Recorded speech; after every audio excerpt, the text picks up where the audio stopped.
Nicki Minaj just sat down at Mar-a-Lago for a 90-minute interview with Time magazine and said something that nobody in hip-hop expected. She blamed Barack Obama and Jay-Z for pushing her into the arms of Donald Trump, not the Republicans, not Fox News, not conservative media, Obama and Jay-Z. She said the expectation that black entertainers must support Democrats has been ingrained in the music industry for decades, and she's done pretending. She called Trump his own vibe. She compared him to Marilyn Monroe. She said she rode in the presidential limousine known as the Beast, and that Trump gave her an informal tour of the Oval Office. She said she received a gold Trump card and started finalizing her citizenship paperwork. And the Barbs, her own fan base, are now split down the middle. Some are switching parties, some are burning merch, and the entire hip-hop world is watching the most influential female rapper in history walk away from everything the culture assumed she believed in. Let me walk you through how this happened, because this wasn't overnight. In November 2025, Nicki reposted a White House TikTok set to her own song Va Va Voom. The video listed achievements, border security, lower gas prices, no men in women's sports, and ended with a photo of Trump captioned 2025 will be my year. And it has been. Fans immediately pointed out the contradiction. This is a woman who came to America from Trinidad as an undocumented child at age 5. In 2018, she posted about being horrified by children being separated from their parents at the border and said she couldn't imagine the horror of being in a strange place and having my parents stripped away. In 2020, she said at the Polestar conference that she was not going to jump on the Trump bandwagon. Now she's calling him her favorite president. The pivot accelerated fast. In December 2025, she spoke at a Turning Point USA event, the same organization whose late founder Charlie Kirk once said Nicki was not a good role model for young black women. A video of Kirk saying that, spliced with footage of Nicki walking onto his stage, went viral immediately. Then, on January 28, 2026,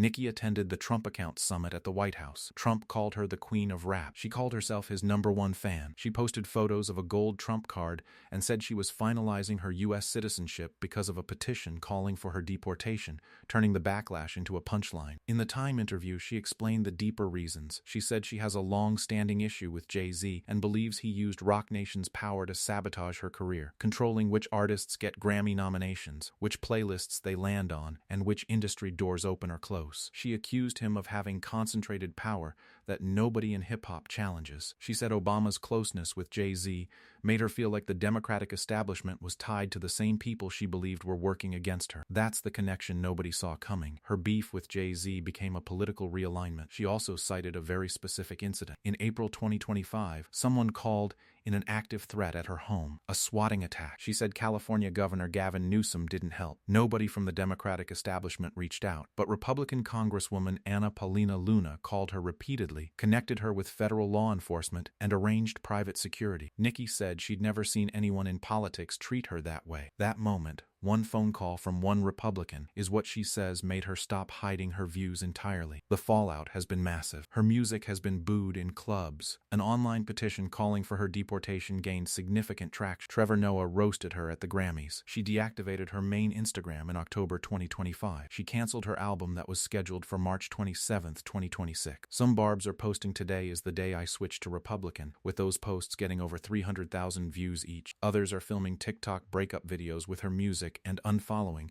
in real time. Fans who built their entire online identity around defending Nicki are now debating immigration policy and voter registration in spaces that used to be about streaming numbers and Cardi B feuds. And here's the part that makes this so controversial. Critics say this is all calculated. They point out that Nicki's husband is a registered offender and her brother was convicted of serious crimes against a minor, and that aligning with Trump could be a play for clemency. Nicki has pushed back on that directly, saying the criticism motivates me to support him more, but the theory refuses to die because the timing is hard to ignore. Whether you believe Nicki Minaj had a genuine political awakening, or whether you think this is the most calculated rebrand in music history, one thing is undeniable. She just became the most powerful celebrity voice in MAGA. She has 200 million followers across platforms. She has the most rabid fan base in music. And she just told Time magazine that when someone asked her if she has ambitions to enter politics, she responded, "I already have. The Queen of Rap just picked a side, and the culture will never look at her the same way again." Subscribe, because whatever happens next with Nicki, we're covering it.